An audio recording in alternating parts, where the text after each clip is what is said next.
കേരളത്തിലെ ഭരണ തുടർച്ചയുമായി ബന്ധപ്പെട്ട് കോൺഗ്രസിനുള്ളിൽ നിലനിൽക്കുന്ന അനിശ്ചിതത്വത്തെ കടന്നാക്രമിച്ച ബി.ജെ.പി. സംസ്ഥാന അധ്യക്ഷൻ കെ സുരേന്ദ്രൻ രംഗത്ത്. മുഖ്യമന്ത്രിയെ പ്രഖ്യാപിക്കാൻ ഹൈക്കമാൻഡ് മടിക്കുന്നത് ജമാഅത്തെ ഇസ്ലാമിയെയും മുസ്ലിം ലീഗിനെയും ഭയന്നാണെന്ന് സുരേന്ദ്രൻ ആരോപിച്ചു. തന്റെ ഔദ്യോഗിക ഫേസ്ബുക്ക് പേജിലൂടെയാണ് യു.ഡി.എഫ് നേതൃത്വത്തെയും കോൺഗ്രസ് ഹൈക്കമാൻഡിനെയും പരിഹസിച്ചുകൊണ്ട് അദ്ദേഹം കുറിപ്പിട്ടത്. തിരഞ്ഞെടുപ്പ് ഫലം വന്ന ദിവസങ്ങൾ പിന്നിട്ടിട്ടും ഭരണത്തലവനെ നിശ്ചയിക്കാൻ കഴിയാത്തത് കോൺഗ്രസിന്റെ ദൗർബല്യമാണെന്ന് സുരേന്ദ്രൻ ചൂണ്ടിക്കാട്ടി.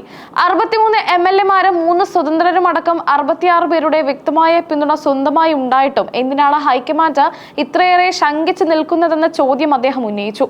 ഈ ഭയത്തിന് പിന്നിൽ മതമൗലികവാദ ശക്തികളുടെ ഇടപെടലുണ്ടെന്നാണ് ബി.ജെ.പിയുടെ വാദം. കോൺഗ്രസ് ഹൈക്കമാൻഡ് യഥാർത്ഥത്തിൽ ഭയപ്പെടുന്നത് കേരളത്തിലെ ജമാഅത്തെ ഇസ്ലാമിയെയും മുസ്ലിം ലീഗിനെയുമാണെന്ന് സുരേന്ദ്രൻ പരിഹസിച്ചു. ഉത്തരം വളരെ ലളിതം.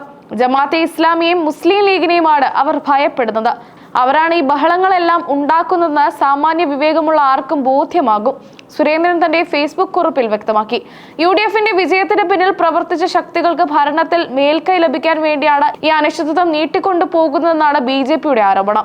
മുഖ്യമന്ത്രി സ്ഥാനത്തെ ചൊല്ലിയുള്ള ഗ്രൂപ്പ് പോരുകളല്ല, മറിച്ച് സാമുദായിക സംഘടനകളുടെ സമ്മർദ്ദമാണ് തീരുമാനങ്ങൾ വൈകിക്കുന്നതെന്ന് സുരേന്ദ്രൻ പറയാതെ പറയുന്നു.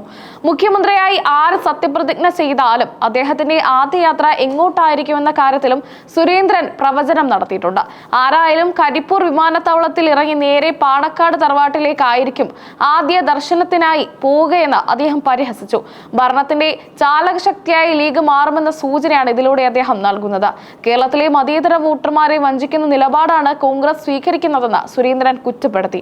ഭൂരിപക്ഷ സമുദായങ്ങളുടെ പിന്തുണയോടെ അധികാരത്തിൽ വന്നിട്ട് തീവ്ര നിലപാടുള്ള സംഘടനകൾക്ക് മുമ്പിൽ മുട്ടുമടക്കുന്ന കാഴ്ചയാണ് ഇപ്പോൾ കാണുന്നതെന്നും അദ്ദേഹം കൂട്ടിച്ചേർത്തു.